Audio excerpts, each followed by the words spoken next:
여러분, 프랑스 혁명을 떠올리면 가장 먼저 누가 생각나시나요? 단두대, 분노한 군중, 그리고 한 문장. 빵이 없으면 케이크를 먹으라고 해. 이 말을 했다고 알려진 사람, 마리 앙투아네트. 하지만요, 이 말 그녀가 한 적 없습니다.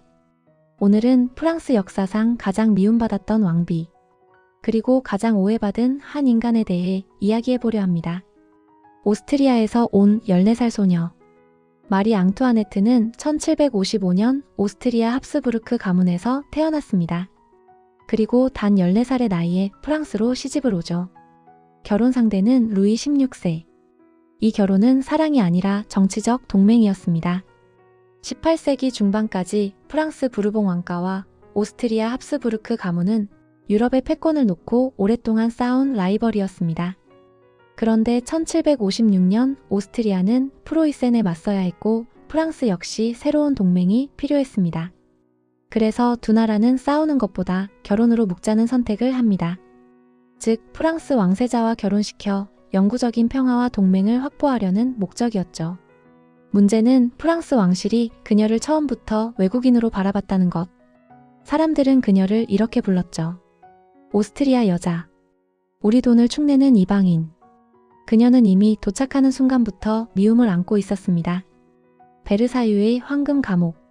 베르사유 궁전은 화려하지만 자유로운 공간은 아니었습니다. 아침에 일어나는 순간부터 옷을 입는 순서, 인사하는 방식까지 모두 공개의식. 밤이 되어도 자유는 오지 않습니다. 왕비의 취침의식 역시 공개 행사였기 때문이죠. 왕비의 하루는 누군가의 시선으로 시작해 시선으로 끝났습니다. 마리 앙투아네트는 이 숨막히는 궁정에서 점점 도망치듯 행동합니다. 파티, 무도회, 화려한 드레스.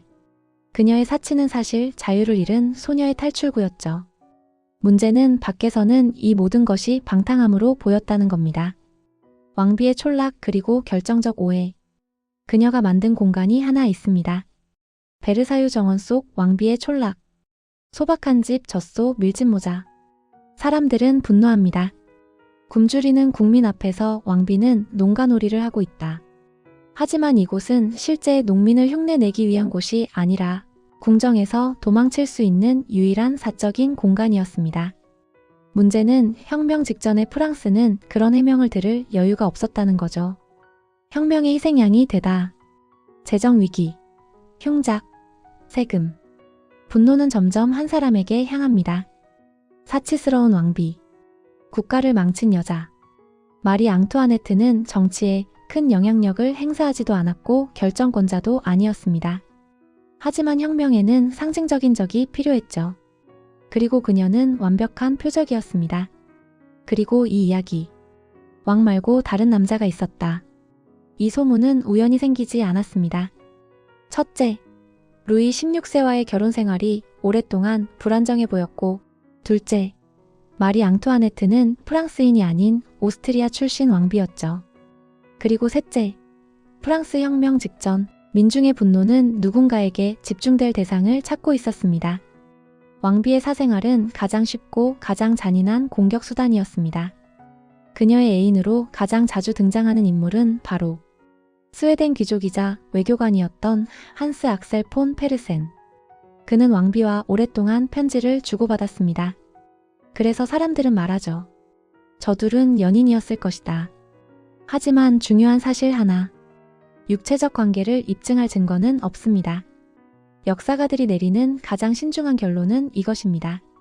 깊이 의지한 사이였을 가능성은 높다. 그러나 연인이었다고 말할 수는 없다. 혁명이 다가올수록 이 소문은 더 자극적으로 변합니다. 왕비가 수많은 남자를 거느렸다. 도덕적으로 타락했다. 이 이야기들은 오늘날 우리가 말하는 가짜뉴스였습니다. 목적은 단 하나. 왕비를 인간이 아닌 타락한 괴물로 만드는 것. 단두대로 향하며 1789년 프랑스 혁명이 시작되자 세상은 완전히 바뀝니다. 왕은 더 이상 신이 선택한 존재가 아니라 국민의 심판 대상이 됩니다. 마리 앙투아네트는 아무 행동을 하지 않아도 미워해야 할 존재가 되어 있었습니다. 1793년 마리 앙투아네트는 재판을 받습니다. 공식 혐의는 국가 반역, 외국과의 공모, 국고 낭비, 도덕적 타락, 심지어 아들과의 근친 혐의라는 끔찍한 거짓말까지 등장하죠. 그러나 증거는 부실했고 결론은 이미 정해져 있었죠. 이건 재판이 아니라 처형을 합법처럼 보이게 만드는 의식이었습니다. 1793년 10월 16일 마리 앙투아네트는 수레를 타고 단두대로 향합니다. 처형 당일 그녀는 이렇게 말했다고 전해집니다. 실수로 발을 밟았습니다. 일부러 그런 건 아닙니다. 마지막 순간까지 왕비가 아니라 한 인간으로 남으려 했던 말이었죠. 그녀는 괴물이었을까? 마리 앙투아네트는 완벽한 왕비는 아니었습니다. 하지만 괴물도 아니었습니다. 마리 앙투아네트는 프랑스를 직접 통치하지 않았고 정책을 결정한 인물도 아니었으며 재정을 무너뜨린 장본인도 아니었습니다. 그녀는 단지 역사가 필요로 했던 가장 편리한 악역이었죠. 그래서 우리는 오늘 묻지 않을 수 없습니다. 그녀는 정말로 단두대에 오를 만큼 죄가 있었을까요?